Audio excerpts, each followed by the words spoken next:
안녕하세요. 반갑습니다. 이재진의 상한가 랠리입니다. 상한가 랠리 유튜브 채널에서는 시장에서 확률 높게 올라갈 수 있을 만한 종목들을 지속적으로 짚어드리고 있습니다. 여러분들께서 구독 버튼 누르시고 매번 올라오시는 영상 시청하신다라고 한다면 충분히 시장을 이겨나갈 수 있을 만한 종목들, 내 계좌에 50% 100% 수익을 줄 수 있을 만한 종목들을 충분히 챙겨나갈 수 있다라고 생각이 됩니다.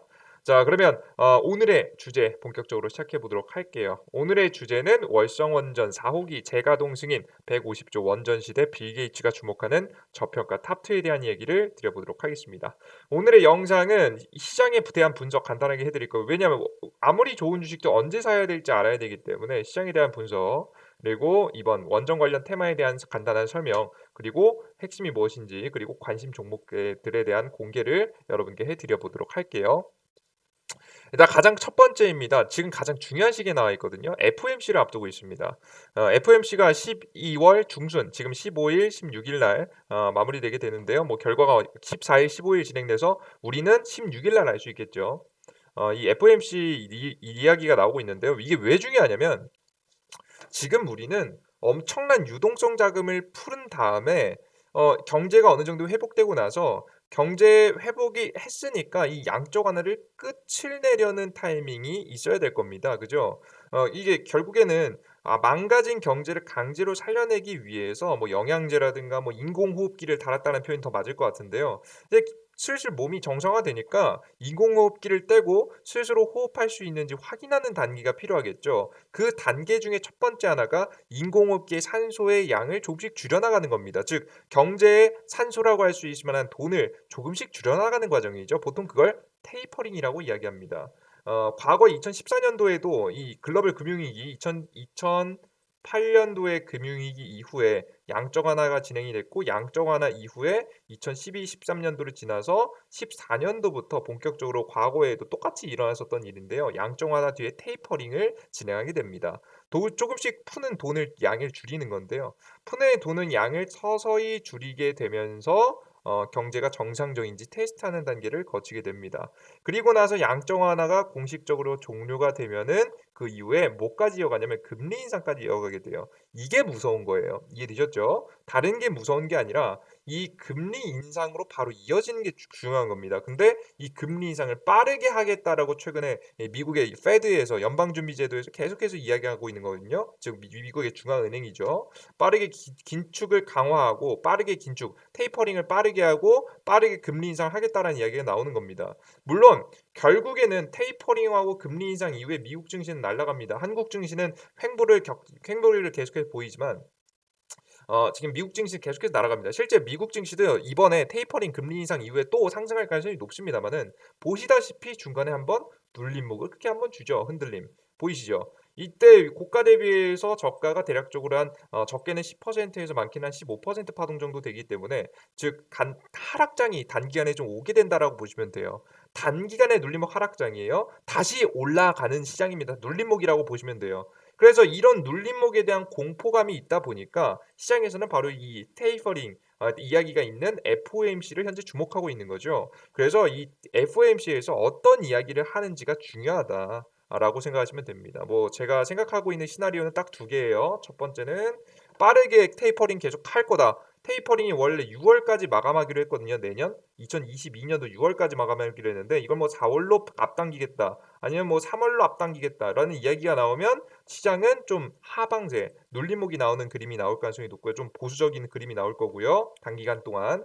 그리고 아니면 뭐 지금 당장 경제 정상화하고 테이퍼링을 빠르게 하고 금리 인상을 빠르게 가져가기에는 코로나 바이러스에 대한 변수가 있어서 아직은 잘 모르겠다. 아직은 좀 아직은 빨리 하려고 했는데 코로나 때문에 어쩔 수 없다. 좀 미뤄야겠다라고 할 경우에는 시장은 오히려 상승하는 그림이 나와주게 될 겁니다. 그래서 여러분들께서 이러한 흐름들 잘 참고하시면 될 것 같아요. 아시겠죠? 그래서 우리가 결국에는 눌림목이 나왔다가 다시 올라가든 아니면 바로 상승하든 지금 시장의 흐름이 나올 것 같은데요. 우리가 시장의 흐름에 따라서 우리가 어떻게 매수할 수 있는지 타이밍은 제가 뭐 어플리케이션에서 추가적으로 짚어드려 보도록 할게요. 잘 이해가 안 되신 분은 어플 잘 보세요. 자, 그러면 이런 상황에서 돌발악재까지 있습니다. 근데 돌발 악재가 아니면 이제 상승할 만한 가능성이 높다라고 결국 보고 있는 건데 돌발 악재가 있습니다. 뭐냐면 국가 부도 위기라고 하는 이제 이 부채 한도 협상 이야기입니다. 근데 이 부채 한도 협상 이야기가 왜 문제가 되냐면 과거에도 계속 있었던 건데요. 2011년도 당시죠. 이때도 금리 엄청난 유동성을 공급한 다음에 이제 슬슬 테이퍼링을 해야 되냐 마냐, 긴축을 해야 되냐 마냐 이야기가 솔솔 나오고 있을 때예요. 언제쯤간 해야 되지 않겠냐라는 이야기가 나올 텐데 2011년도 당시에 부채 한도 협정이 계속해서 지연되고 미뤄지자 미국의 신용 등급이 하락하는 사건이 있었습니다. 이런 사건 이후에 우리나라 한국 지수도 폭락을 했었거든요. 과거에 여기 이 타이밍이죠. 2011년도 양적 완화, 금융위기 양적 완화, 지금 현재 어떻게 되는 거예요? 11년도 그 11년도 대략 8월 달에 국가 신용등급 하락으로 인해서 우리나라 증시가 20%가량 박살나는 사건이 일어납니다. 지금도 똑같이 위기 이후에 양적 완화를 올려놨고 만약에 이런 악재가 만약에 터지면 단기간에 20% 정도 급락하는 타이밍이 나올 수 있겠죠. 그래서 우리나라 증시도 굉장히 조심스러운 거예요. 그러다 보니까 이런 악재가 언제 결정된다? 2021년도 11월 이번 연도 11월 15일 날 결정됩니다. 정확히 우린 이건 미국 기준이기 때문에 우리나라 기준에선 16일 바로 내일 알 수 있다라고 보시면 돼요. 다만 그래도 그나마 괜찮은 것은 지금 디폴트 위기 넘겼다, 뭐 부채 한도 크게 늘었다, 부채 한도 협상이 완료가 됐다라는 이야기가 슬슬 나오고 있으니까 그래도 돌발 악재가 있긴 하지만 어떻게 될지 까봐야지 알겠지만 긍정적으로 흘러가고 있다라는 부분 정도 체크하시면 될 것 같아요. 그래서 크게 FOMC에 대한 부분과 이런 부채 한도 협상에 대한 부분 때문에 우리는 시장에서 조금 더 눌림목이 나올 때 좋은 종목들을 매수하실 만한 타이밍을 좀 더 잡아갈 수 있을 것 같아요. 자, 그러면 우리가 이렇게 눌림목이 나온다라고 한다면 우리가 꼭 잡아야 될 만한 종목, 저는 원전 관련 종목들은 계속해서 주목해 봐야 된다라고 현재 생각을 하고 있습니다. 왜 그러냐면 이런 원전 관련 종목들이 왜 이렇게 주목을 받았냐? 바로 조 바이든 공약으로 본 미국의 전 친환경 정책이라는 이 뉴스, 이 친환경 정책이 나오면서 주목되기 시작했죠. 미 대선을 앞두고 증권가에서 발빠르게 움직였다. 지난 8월 한 증권사가 내놓은 투자 보고서는 조 바이든 후보의 당선을 예상했다. 강력한 친환경의 정책에 따른 2차 전지와 신재생, 고효율 에너지 산업의 성장을 예견하면서 바이든 관련주 리스트를 뽑아 투자의 종목 상단에 배치했다. 그만큼 돈이 움직일 가능성이 높다라고 봤던 거겠죠. 특히나 그러면 어떤 친환경 정책 이런 부분이 주목이 되느냐? 바로 저탄소에 대한 부분입니다. 파리 기후 협약을 다시 한번 복귀하고 탄소 배출에 대한 지구 온난화를 막기 위한 이 에너지 개발에 들어가겠다라는 이야기가 나오고 있는 거예요. 그러면서도 이 바이든 정부 같은 경우에는 전 트럼프 정권에서 이어갔었던 중국에 대한 견제를 계속해서 이어가게 됩니다. 그 이유가 뭐였느냐? 이 중국이 과거 2000년도 이후부터 미국에게서 엄청난 흑자를 냈습니다. 왜냐? 중국이 서플라이 체인, 경제 생산 체계의 핵심이었기 때문이죠. 웬만한 제품들은 다 메이드 인 차이나였습니다. 그죠? 우리나라도 마찬가지였죠. 그 전 세계가 이 메이드 인 차이나로 인해서 값싼 물품들을 굉장히 많이 공급받았는데 이로 인한 적자가 난 상황에서 코로나 바이러스까지 땅 터져버리게 되다 보니까 이런 코로나 바이러스의 경제 회복에 허덕이는 미국 입장에서도 계속해서 중국한테 적자를 낼 수는 없겠죠. 그래서 바로 중국을 무너뜨리기로 마음을 먹습니다. 이 트럼프 정권 때부터 이어오던 이 흐름이 이 바이든 정권까지 같이 이어왔다라고 보시면 될 것 같아요. 그러면서 바이든 정권이 바로 하는 것이 무엇이냐? 지금 경제 회복을 하기 위한 정책 법안들이 최근에도 계속해서 나와주고 있는데 최근에 과거부터 나왔던 흐름들이 뭐냐? 이겁니다. 이 중국에서 엄청나게 많이 생산되는 핵심 제품들 중에 그 부가가치가 높은 것들이 있거든요. 특히나 이 2002대로 가다가는 이 2030년도가 에는 중국이 최대 생산국이다라고 할 만큼 이 반도체 시장도 중국에게 넘어가고 있었습니다. 뭐 반도체뿐만 아니라 뭐 디스플레이 패널 같은 경우에도 마찬가지죠. 근데 미국 같은 경우에는 전체 반도체 수요의 30% 엄청난 반도체를 사용하고 있으나 공급은 12%밖에 되지 않습니다. 자, 그러면 이 중에서 22% 정도는 수입해 오게 되겠죠. 그게 그대로 적자로 때려맞게 되는 겁니다. 그럼 미국 입장에서는 자신의 지위, 달러 체제로 무너지고 1위의 체제가 무너질 만한 가능성, 중국에게 따라잡힐 가능성들이 존재해지기 때문에 미국 입장에서는 굉장히 불편한 상황이 나와버리게 되는 거예요. 자, 그러면 미국은 이러한 상황을 극복하기 위해서라도 중국을 규제하고 중국의 서플라이 체인을 박살낼 만한 명분이 생긴 거죠. 그러므로 인해서 글로벌 공급망이 재편이 되게 됩니다. 최근에 인플레이션이다, 인플레이션이다, 인플레이션이라고 하면서 물건의 가격이 쭉쭉 상승하잖아요. 그 이유 중에 하나가 바로 이 실제로 경제가 정상화됐다라는 시선도 물론 영향이 있겠죠. 소비가 증가하고 그런 부분이 있겠죠. 근데 더 큰 영향을 주고 있는 것이 바로 서플라이 체인의 재편입니다. 그러니까 즉 과거에는 중국을 중심으로 모든 물건들이 생산됐는데 이것을 누가 박살내려고 해요? 미국이 이걸 못 봐주겠다는 거죠. 그래서 웬만한 고부가가치, 높은 부가가치 창출을 가져갈 수 있을 만한 제품들, 반도체라든가 자동차 같은 것들은 미국으로 옮겨오게 하고 값싼 제품들은 아시아, 동남아시아 지역 쪽으로 옮겨오게 하려는 정책들에 대한 방향성이 계속해서 나와주고 있습니다. 그럼으로 인해서 중국을 규제하려는 모습들이 보여주고 있는 거죠. 미국을 중심으로 현재 나와주고 있는 겁니다. 이해되셨죠, 여러분들? 그래서 지난 6월 8일 바이든 행정부는 탄력적인 공급망 구축, 미국의 제조업 활성화 및 광범위한 성진 촉진, 결국에는 미국이 자신의 코로나 바이러스로 인한 엄청난 경제 불황에 이겨내기 위해서 이것을 경제 회복으로 돌리기 위해서 과거부터 쌓아왔던 적자를 지속할 수 없게 되다 보니까 이 반도체 업계에 엄청난 규제를 중국에게 가했고 그런 반도체 기업들이 슬슬 미국 쪽으로 넘어가는 모습이죠. 실제 최근에 삼성전자, 우리나라에 가장 대표적인 삼성전자 반도체 공장 어디다 지었을까요? 미국에 지었어요. 가장 대표적으로 대만의 TSMC 어디다 지었을까요? 미국에 지었습니다. 다 미국에 지는 모습들을 보여주게 되는 거죠. 자, 그런데 이런 이 엄청난 첨단 산업들이 넘어가게 되는데요. 근데 미국이라는 나라가 아무리 대단하다고 하더라도 그냥 뚝딱뚝딱 순식간에 반도체 공장을 짓는다고 해서 그냥 반도체 공장이 넘어올게라고 해서 넘어갈 수 있나요? 그게 아니죠. 왜 그러냐면 반도체 공장 같은 경우에는 안정적인 전기 공급이 핵심입니다. 전기 공급이 끊기면 안 돼요. 그죠? 이해되셨어요? 예, 왜 그러냐면 전기의 간단한 생산 과정을 보여드릴게요. 예, 소중한 자료 있어서 가져와 봤습니다. 전기 생산의 가장 핵심적인 게 뭐냐면 바로 저장하지 않고 발전소에서 발전을 하면 바로 송전탑을 통해서 고압으로 이 손실률을 가장 줄이기 위해서 고압으로 쏘게 되고요. 사용 용도에 따라서 변압을 통해서 각자 지금 이제 공장으로 가든가 아니면은 그 각자 가정으로 가든가를 통해서 변압기와 변전소를 통해서 나눠주게 됩니다. 전기를 뿌려주는 거예요. 우리가 전기를 저장했다가 보내는 게 아니라 바로 발전소에서 수많은 발전소에서 원자력 발전소, 수력 발전소, 화력 발전소, 풍력 발전소에서 바로 만들어서 보내는 겁니다. 즉 전기를 저장해냈다가 쏴주는 게 불가능한 구조죠. 왜?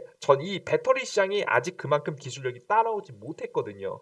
그러다 보니까 우리가 막대한 반도체 공장들 혹은 전기차 공장들, 공장 자동화 공장들을 지어대는데 엄청난 전기의 안정 공급이 필요하는데 이런 안정적인 전기 공급을 함과 동시에 앞서서 키워드인 친환경을 이행하기에는 너무 어려운 거예요. 왜 그전까지 안정적인 전기 공급은 뭐로 다 했기 때문이에요. 바로 화력 발전소를 통해서 거의 다 했기 때문이에요. 근데 화력 발전소 지금 탄소 배출량쯤에 쓸 수 있습니까? 없습니까? 없죠. 그러면 미국 입장에서는 탄소 배출을 하지 않으면서도 안정적인 전기 공급할 수 있는 무언가가 필요합니다. 그럼 우리 떠오르는 거 있죠? 전기 생산할 수 있는 친환경 풍력 태양광 가능할까요? 풍력 태양광 앞서 말씀드렸죠? 저장이 불가능합니다. 근데 이 태양열과 풍력은요 가장 큰 단점이 뭐냐면 활발해지고 있고 커지고 있고 괜찮아지고 있고 기술의 발전이 나오고 있는 것도 맞는데 태양은 구름이 가리면 태양광 발전기는 돌아가지 않습니다. 그죠? 그럼 태양광 발전기가 돌아갈 동안 전기를 쓰다가 구름에 가려져서 전기가 생산이 안 되면 안 쓸 수는 없잖아요. 그죠? 반도체 공장이라든가 전기차 공장 같은 경우에는 이 공장들 이 많은 고부가 가치를 생산하는 이런 공장들 같은 경우에는 탄 10분이라도 멈춰버리면 수백억에서 수천억 손실입니다. 그죠? 그 하나의 공장이 그 정도인데 전국에 있는 전기가 잠시 끊기게 된다라고 하면 엄청난 손실, 국가적 손실이 일어나게 되는 거죠. 그래서 이러한 전기를 안정적으로 공급하기 위해서 해야 되는 게 바로 청정 에너지가 완벽한 전기 안정적인 공급을 위해서는 바로 수소 기술이 필요한 겁니다. 이해되셨어요? 그래서 우리나라도 수소, 수소, 수소 하는 건데 수소 자동차가 핵심이라기보다는 가장 먼저 수소 탱크, 수소 저장 기술이 굉장히 중요합니다. 실제 신재생에너지, 태양광, 풍력, 수력으로 가는 신재생에너지를 저장하는 겁니다. 그 에너지를 수소로 저장했다가 수소를 다시 전기로 바꾸는 과정을 통해서 이 전기의 저장, 에너지의 저장이 구조가 가능하게 된 건데 아직 이런 구조가 나오기에는 기술력이 조금 부족합니다. 그죠? 이해되셨어요? 아직 뭐 생산량 자체가 그렇게 많지도 않고 아직까지 저장 기술이 그렇게 뛰어나지 않다 보니까 손실도 굉장히 많고요. 이것을 전하는 신재생 에너지 전기에서 수소로 저장할 때 손실률도 너무 전기 손실률도 너무 크다 보니까 아직까지는 기술력의 부족으로 인해서 상용화되기 어렵죠. 자, 그러면 유일하게 탄소를 배출하지 않으면서 생산할 수 있는 무언가가 필요하게 됩니다. 적어도 이 기술이 완성되기 전까지 그래도 중간다리 역할을 할 수 있을 만한 쓸 수 있을 만한 당장에 탄소를 배출하지 않으면서 쓸 수 있을 만한 기술력이 필요하겠죠. 그게 바로 뭡니까? 바로 원전입니다. 그래서 우리나라 이외에도 뭐 전 세계 웬만한 국가들은 원전을 지으면서 이런 친환경 세대에 준비를 하고 있는 겁니다. 특히나 미국 같은 경우에는 원전 없이는 정부 목표인 탈원전, 뭐 탄석탄 어렵다, 탄소 중립 어렵다라고 이야기하면서 계속해서 원전을 늘려가려는 정책들이 나와주고 있는 거죠. 그들 중에서 핵심인 SMR이라는 기술입니다. SMR 같은 경우에는 뭐냐? 소형 원전입니다. 원자력 발전의 가장 큰 문제가 뭐죠? 그 자연재해가 발생했을 때 이 자연재해를 막고 이 원자력 발전소가 망가지게 되면 엄청난 방사능 유출이 된다는 게 문제겠죠. 이런 엄청난 자연재해를 견디기 위해서라도 혹은 문제가 터졌을 때 큰 문제가 생기지 않기 위해서라도 바로 SMR 작게 만드는 리스크를 줄이는 작업이 필요합니다. 게다가 SMR의 설계 구조에 따르면 아예 위험이 없어진 건 아니겠지만 지금 많은 리스크들 자연재해가 웬만한 자연재해가 오더라도 문제가 가동을 중지할 뿐 문제가 생기는 것을 거의 다 제거했기 때문에 이 가장 원자력 발전소들 중에서도 가장 앞선 기술을 가지고 있는 게 바로 SMR 기술이라고 보시면 될 것 같아요. 기존에 이제 원전에 대한 문제가 터지고 방사능 유출되는 것들은 다 설계가 1970년도 설계가 나왔던 것들이 문제가 되고 있는 거지 2024년도 기술력으로 우리가 만들었을 때에는 웬만한 자연재해는 견뎌낼 수 있을 만한 구조가 나온다. 그래서 우리가 뭐 완벽한 대책은 아니지만 그 최선의 대책은 아니지만 차선택 정도는 된다. 그래서 바로 이 원자력 발전이 선택됐다라고 보시면 됩니다. 그들 중에서도 이게 정말 괜찮습니다. SMR 작게 만드는 기술뿐만 아니라 뭘 이용하기 시작했냐면 핵 폐기물을 이용하기 시작합니다. 우리나라에서도 굉장히 논란이었던 노답 핵 폐기물 누가 책임질 건가? 원자력 발전소를 통해서 계속해서 만들어냈었던 남았던 핵 폐기물입니다. 왜냐하면 이 아무리 응축하고 압축한다라고 하더라도 우라늄을 아무리 순도 높게 처리한다라고 하더라도 90% 이상의 핵 폐기물이 남게 됩니다. 왜냐하면 우라늄 중에서도 종류가 있거든요. 뭐 간단하게 여러분들께 설명해 드리면 우라늄 뭐 A, 우라늄 B, 우라늄 C라는 게 있는데 우리가 지금 당장에 냉각을 물로 하게 된다라고 했을 때는 A라는 것밖에 핵 반응을 일으키지 못합니다. 이게 보통 순도를 높게 한다라고 하더라도 5% 정도거든요. 나머지 B라는 것이 똑같은 우라늄인데 좀 원소가 조금씩 달라요. 그래서 이 B라는 것이 95%를 차지하고요. 뭐 C라는 것이 0. 몇 퍼센트를 차지하거든요. 90 한 4. 몇몇 퍼센트겠죠. 그래서 이 우라늄 B, 우라늄 C라는 것이요. 엄청난 핵 폐기물로 남았는데요. 이런 핵 폐기물을 어떻게 하게 됐냐면 이 핵 폐기물조차도 바로 원자력 발전을 돌릴 수 있는 SFR이라는 기술이 발견이 되게 됩니다. 이것도 빌 게이츠가 주도해서 만든 기술이에요. 그래서 과거에 버려졌던 핵 폐기물들을 다시 이용해서 원자력 발전소를 돌리게 되는 거죠. 이해되셨어요, 여러분들? 굉장히 엄청난 기술이죠. 그래서 우리나라에도 쌓여있는 핵 폐기물들을 없애려면 이 SFR 기술을 도입한 이런 원전을 지어야 된다라고 보시면 될 것 같습니다. 아시겠죠? 그래서 빌 게이츠가 선택한 나트륨 원전이에요. 이게 원래 냉각을 물로 했었는데 나트륨, 정확히는 액화나트륨을 통해서 이 핵 반응을 일으키게 되는 겁니다. 이 바로 중간에 이제 냉각으로서 액화나트륨이 쓰게 된 거죠. 그렇게 되면 앞서서 보셨듯이 핵 폐기물까지 전부 다 이용이 가능하게 되는 거예요. 이해되셨죠? 결국에 핵 폐기물도 우라늄 중에 하나의 종류였으니까요. 그래서 이런 원자력 발전소를 짓겠다라고 이야기가 나왔고 실제 이런 원자력 발전소는 온실가스 배출량 태양광이 3분의 1이다라고 해서 뭐 정말 온실가스 배출률에서는 굉장히 압도적으로 이 이득을 취할 수 있었던 게 원자력 발전소였기 때문에 분명히 문제는 있습니다.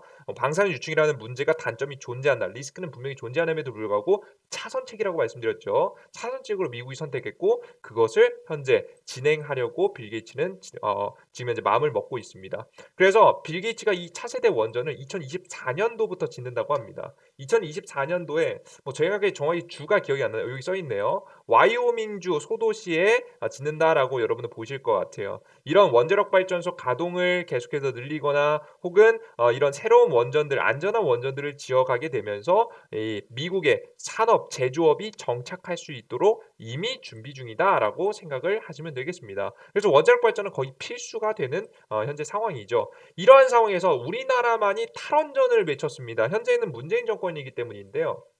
과거부터 계속해서 원자력 발전소를 멈춰오던 현재 문재인 정권입니다. 근데 드디어 지금 현재 월성원전 4호기가 재가동을 하기 시작했습니다. 왜 그러냐면 요즘에 원료값이 비싸졌잖아요. 뭐 유가도 널뛰고 천연가스 값들 널뛰다 보니까 자연스럽게 전기 생산 단가 비용이 엄청나게 많이 증가했습니다. 그러다 보니까 결국에는 전기값을 올려야 되는 시즌이 오는 건데 이 전기값을 올리면 국민들의 지지를 받을 수 있어요, 없어요? 없죠. 당연히 사람들이 그럼 원자력 발전해서 저 전기 생산했어야지 지금 전기값 오를 때까지 뭐 했냐? 한국전력은 엄청난 적자를 빚고 있는데 이런 소리를 듣게 되겠죠, 여러분들. 뭐 뒤에 이유가 다 있겠지만 그렇게 행동하는 이유가 있겠지만 결국은 사람들은 국민들은 결과론적인 것만 봅니다. 그래서 원색적인 비난을 보통 많이 하기 때문에 보통 그래서 월성원전기를 더 이상 전기값이 엄청나게 폭등하는 것을 막기 위해서라도 지금 짓고 있었던 원전을 지금 현재 다시 짓게 하거나 혹은 이미 지어졌었던 원전을 가동시키는 구조를 가져가게 되는 거예요. 나중에 다시 멈추더라도 일단은 재가동을 통해서 전기 공급을 안정적으로 좀 더 값싸게 진행하기 위한 노력을 하고 있다라고 보시면 돼요. 근데 이러한 것들은 언제 크게 바뀌겠냐? 바로 문재인 정권이 끝나는 대선이 지금 현재 열리는 내년 3월입니다. 내년 3월이 되면 이재명 그리고 이 윤석열 둘 중에 한 분이 지금 대통령으로서 당선될 가능성이 매우 높은데요. 두 주자 다 원자력 발전에 대해서 긍정적인 이야기를 하고 있습니다.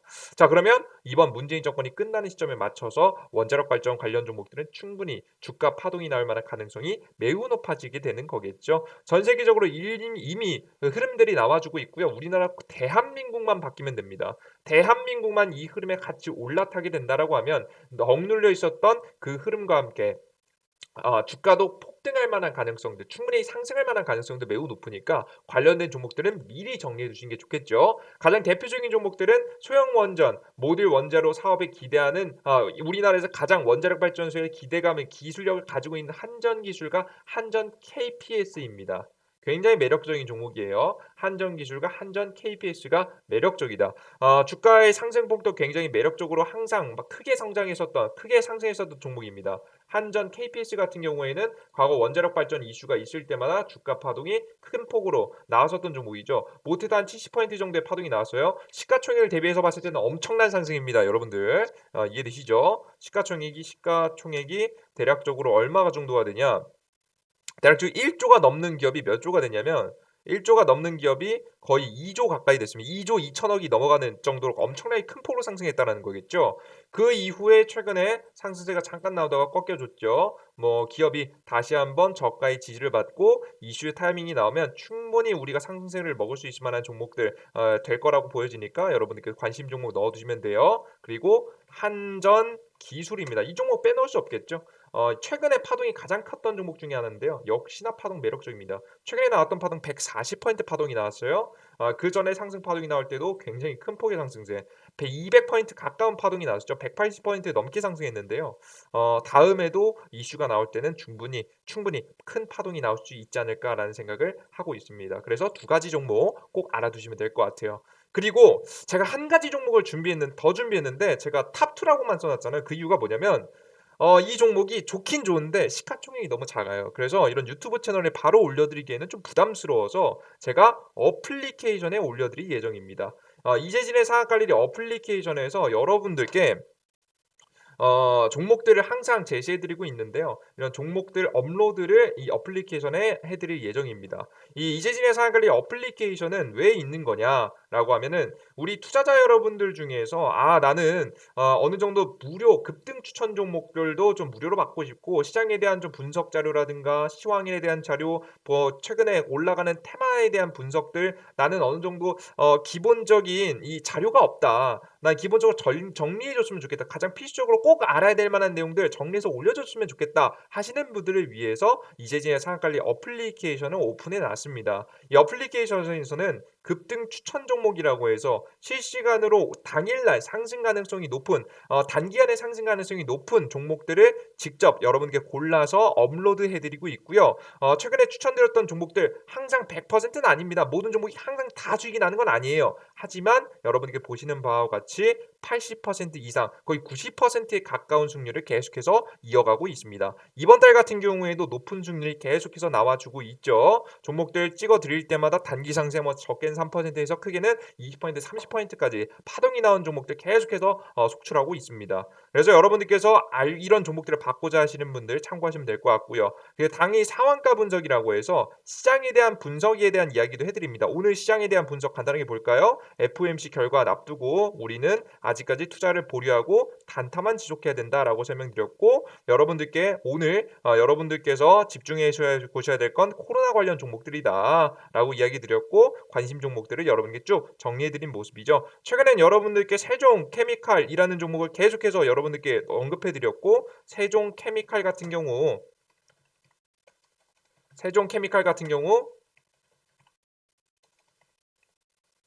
여러분들께서 수익을 충분히 볼 수 있을 만한 자리 세종 메디칼이죠. 세종 메디칼이라는 종목 충분히 수익 볼 수 있는 자리 말씀해 드리면서 상한가 이후에 여러분들께 50% 정도의 급등세가 나오는 것을 직접 여러분께 보여드렸습니다.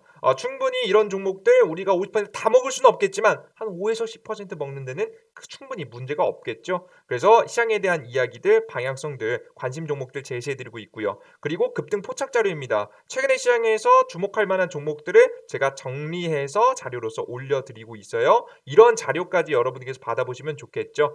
특히나 여러분께 가장 좋아하신 건 역시나 추천 종목들이더라고요. 이런 100% 무료로 단기간에 급등 가능성이 높은 이런 단기 급등 종목들이 알고 싶다 하시는 분들은 바로 상한가랠리 어플리케이션 다운로드 받으셔서 많은 도움을 받으시면 될 것 같습니다. 다운로드 받는 방법은 굉장히 쉽습니다. 바로 구글 플레이 스토어에 여러분들께서 직접 들어가셔서 다운로드 받으시면 될 것 같은데요.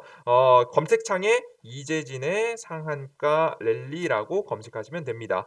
들어오셔서 설치 버튼 누르시고 무료로 가입하시면 제가 앞서 말씀해드렸던 추천 종목들, 시황에 대한 자료들 그리고 뭐 포착 자료들 계속해서 나눠드리고 있으니까 여러분들께서 좋은 수익을 내시는데 참고하셨으면 좋겠습니다. 이해되셨죠? 이런 어플리케이션 다운로드하는 방법이 좀 어렵다 하시는 분들을 위해서 내용하고 댓글에 고정으로 해서 여러분들께 링크도 달아드릴 거니까요. 좀 난 구글 플레이 스토어 들어가는 게 어렵다, 앱 스토어 들어가는 게 어렵다 하시는 분들은 여러분들께서 링크 클릭하시고 들어가시면 될 것 같습니다.